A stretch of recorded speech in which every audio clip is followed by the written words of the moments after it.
मिठो बिरुवा रोप्यौँ भने मिठै फल प्राप्ति हुन्छ, तीतो बिरुवा रोप्यौँ भने तीतै फल प्राप्ति हुन्छ। अर्थात् असल कर्म गऱ्यौँ भने असलै फल प्राप्ति हुन्छ, खराब कर्म गऱ्यौँ भने खराबै फल प्राप्ति हुन्छ। आदरणीय दर्शक महानुभावहरू, हामीले जीवनमा जस्तो कर्म गर्छौँ त्यस्तै फल प्राप्ति गर्छौँ। कुशल कर्मले कुशलै फल दिन्छ भने अकुशल कर्मले अकुशलै फल दिन्छ। बुद्ध कथा सुनाउने श्रृङ्खलामा आज म यही विषयवस्तु लिएर यहाँहरू समक्ष उपस्थित भइसकेको छु। कथा ज्ञानवर्धक छ, प्रेरणादायी छ, जीवनोपयोगी पनि छ। कथालाई सुरुदेखि अन्तिमसम्म सुन्नुहोला। यदि तपाईँ च्यानलमा पहिलोचोटि आउनु भएको छ भने सब्सक्राइब गर्नुहोला, लाइक, कमेन्ट र सेयर गर्नुहोला। हजुरको त्यो कार्यले मलाई थप उत्साह, जोस र जागर प्रदान गर्नेछ। आदरणीय दर्शक महानुभावहरू, आउनुहोस् ढिला नगरिकन यो विषयवस्तुलाई एउटा बुद्ध कथाबाट बुझ्ने प्रयास गरौँ। भगवान बुद्धको पालामा राजगृह नगरमा एकजना चुन्दा नामको व्यक्ति बस्ने गर्दथ्यो।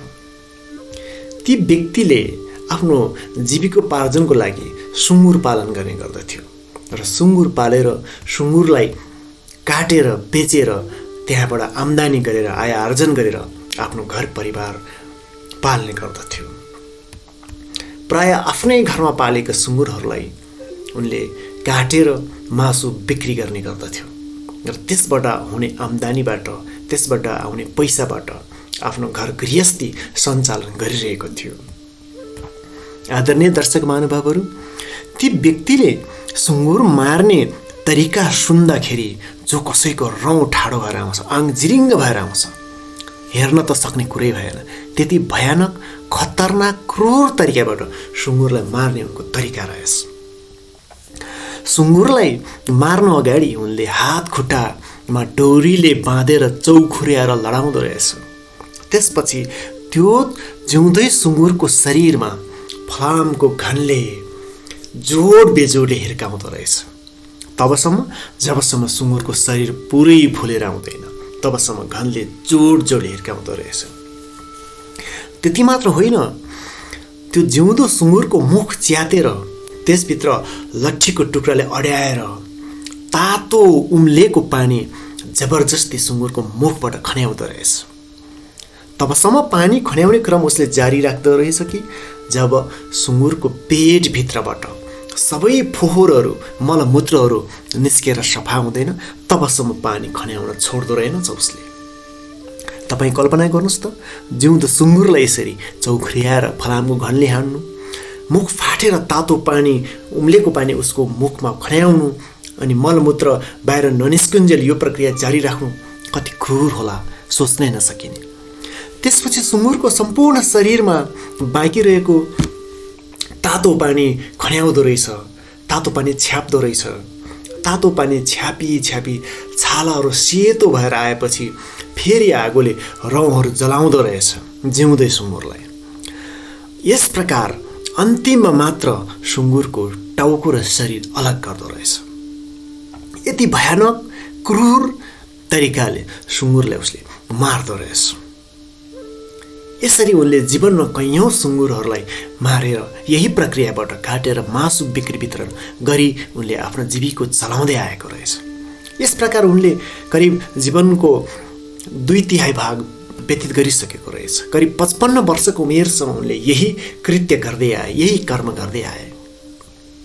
यसरी सुँगुर मारिसकेपछि त्यसको रगत थापी मासुसँगै मुछेर पकाएर खाने गर्दो रहेछ र खाएर बाँकी रहेको मात्र बेच्ने गर्दो रहेछ। यसरी सुँगुर मार्ने प्रक्रियामा यो क्रूरता, यो दर्दनाक पीडा दिने क्रममा उनलाई यो क्रूरताको राजा नै भने हुने रहेछ।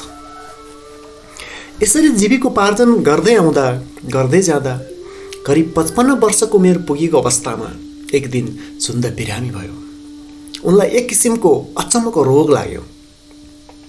उसको सम्पूर्ण शरीरमा आगोको राप ताप देखा पर्न थाल्यो, शरीर जल्न थाल्यो, शरीर पोल्न थाल्यो, मानव उसलाई अभिजी नर्कमा कसैले राखिदिएको छ।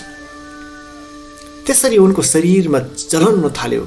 एक्कासी उनको शरीरमा अग्निको ताप राप र ज्वाला देखा पर्न थाल्यो। त्यो शरीर जलेको ताप रापलाई खप्न नसकेर चुन्दा रात दिन कराउन थाल्यो। उनका परिवारका सदस्यहरूले जति स्याहार सुसार गरे पनि चुन्दको त्यो शरीरमा पोल्ने रापताप कम हुन सकेन, समन हुन सकेन। कैयौँ डाक्टरहरू ल्याएर उपचार गरे, औषधि लगाए, तर कुनै पनि औषधिले काम गर्न सकेन। र घर परिवारका सदस्यहरू पनि उनलाई स्याहार सुसार गरेर दिक्क भए, उनको त्यो पीडालाई कम गर्न सकेन। उनी त्यो शरीर पोलेको पीडाले, त्यो राप तापले, त्यो आगोले पोलेको जस्तो तापले उनी 4 हात खुट्टा टेकेर यता दौडिने उता दौडिने गर्न थाले, जथाभावी हिँड्न थाले, शरीरको वस्त्र फाल्न थाले। यस प्रकार अचम्मको रोग उनलाई लाग्यो। त्यसपछि घर परिवारका मानिसहरूले सम्हाल्न नसकेर उसलाई घरको एउटा कोठाभित्र बन्द गरेर राखिदिए, जनावरलाई जस्तो। र यस प्रकार हप्तौं बितिसकेको थियो। चुन्दा 4 खुट्टा टेकेर सुँगुर जस्तै कराएर बस्न थाल्यो। सुँगुरलाई मार्नका लागि तयार गर्दाको जस्तोको आवाज सुँगुर जस्तै कराएर त्यो पीडाबाट उनी गुज्रन थाल्यो। चिच्याएर कराएर 4 खुट्टा टेकेर हिँड्न थाल्यो। घरका परिवारका सदस्यहरूले कुनै पनि रूपले उनलाई स्याहार गर्न सकेनन्। घर दैलो थुनेर कोठाभित्र छाडिदिनुपर्ने अवस्था आयो, बाध्य भयो। त्यसै क्रममा उनको घरको बाटो भएर कुनै भिक्षुहरू हिँडिरहेको थियो। त्यही अवस्थामा चुन्दा कराइरहेको त्यो भिक्षुहरूले सुन्यो।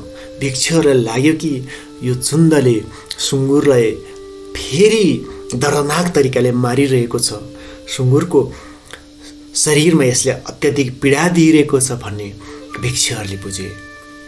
र भिक्षुहरू बिहारमा पुग्दा भगवान बुद्धसँग यसरी निवेदन गरे, भो भगवान, परको चुन्दले घरको दैलो थुनी सुँगुरहरू मारिरहेको आवाज आएको हप्तौं भइसक्यो। उसको घरमा कुनै न कुनै उत्सव मानिरहेको हुनसक्छ। आजसम्म पनि यो सुँगुर मार्ने कसाईमा मैत्री र करुणा चित्त बिल्कुल आएको रहेनछ। यस्तो क्रूर र भयङ्कर व्यक्तिलाई हामीले कहिले पनि देखेका थिएनौँ भन्थे भनेर भगवान बुद्धलाई भिक्षुहरूले निवेदन गरे।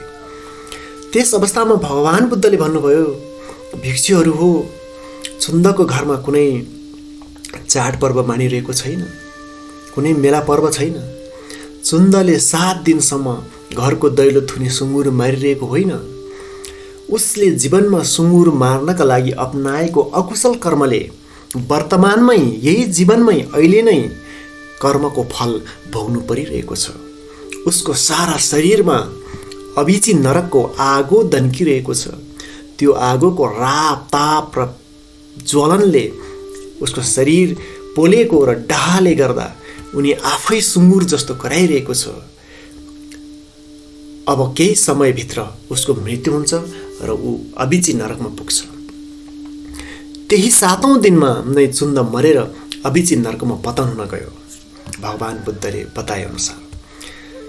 आदरणीय दर्शक महानुभावहरू, यस कथालाई हामीले निहालेर हेर्ने हो भने व्यक्तिहरूले आफ्नो कर्मको फल भोग्नै पर्ने हुन्छ। त्यो कर्मको फलबाट कसैलाई जोगाउन सक्दैन। भगवान बुद्धले पनि जोगाउन सक्नुहुन्न। त्यो कर्मको फललाई कसैले छल्न सक्दैन, टार्न सक्दैन। त्यो फल त भोग्नै पर्ने हुन्छ। चुन्दले जस्तै यही जीवनमा पनि भोग्नुपर्ने हुनसक्छ र मृत्यु पश्चात पनि भोग्नुपर्ने हुन्छ। चुन्दले यही जीवनमा अभिची नरकको ताप प्राप्त भोग्नै पर्यो, फेरि उनको मृत्यु पश्चात पनि अभिची नरकमा उनी फस्न पुगे। अभिची नरकमा फेरि हामीले यही आगोको ज्वाला ताप रापमा पोलिनु पर्ने हुन्छ। पित्तलको उमालिएको झोल मुखबाट खन्याएर त्यो असह्य पीडा हामीले बेहोर्नु पर्ने हुन्छ। तसर्थ आदरणीय दर्शक महानुभावहरू, हामीले यो मानव चोला अमूल्य रत्न मानव चोला रहँदाखेरि कुशल कर्म गर्नुपर्दछ। किनभने कुशल कर्मले हाम्रो यो जीवनमा पनि कुशल फल प्राप्ति हुन्छ र यो जीवन छाडेर परलोकमा जाँदा पनि हामीले कुशल फल प्राप्ति गर्छौँ। यदि हामीले यो दुर्लभ मनुष्य शरीर प्राप्त गर्दा अकुशल कर्म गऱ्यौँ भने यही जुनीमा पनि हामीले अकुशल फल भोग्नुपर्ने हुन्छ भने मृत्यु पश्चात परलोकमा पनि हामीले अकुशलै फल भोग्नुपर्ने हुन्छ। यो कर्मको फल बाट हामी बच्न नसकिने रहेछ, हामीले योबाट जोगिन नसक्ने रहेछ, यो कर्मको फलबाट हामी भाग्न नसक्ने रहेछ, टार्न नसकिने रहेछ, हामी यसबाट छल्न नसकिने रहेछ। तसर्थ आदरणीय दर्शक महानुभाव, यो मानव जीवन दुर्लभ छ, अमूल्य छ। त्यति सजिलै यो मानव जीवन प्राप्त भएको छैन। यो अमूल्य दुर्लभ मानव जीवनमा कुशल कर्म गरौँ, कुशल सोचौँ र कुशल कर्मबाट कुशलै फल प्राप्ति हुन्छ। यो जुनीमा पनि हामी कुशल कर्मको कुशल फलबाट सुखद आनन्दपूर्वक सुख शान्तिपूर्वक सबैको हित र भलो गरेर जीवनलाई व्यतीत गर्न सक्छौँ र अर्को जुनीमा र जुनीमा पनि हामी कुशलै कर्मको फलबाट आनन्दित भएर हामी रहन सक्छौँ, समय व्यतीत गर्न सक्छौँ भन्ने यहाँहरूलाई यो शिक्षा प्रसारण गर्दै आजको बुद्ध कथाको श्रृङ्खलाबाट बिदा हुन चाहन्छु। अर्को बसाइमा फेरि अर्को प्रेरणादायी बुद्ध कथा लिएर उपस्थित हुने बाचा गर्दछु। तबसम्मका लागि यहाँहरू सबैको दिन शुभ होस्, यहाँहरू सबैको जय होस्, यहाँहरू सबै कुशल कर्म गर्नका लागि अगाडि बढ्ने प्रेरणा मिलोस् भन्दै बिदा हुन चाहन्छु। भवतु सर्वमङ्गलम्।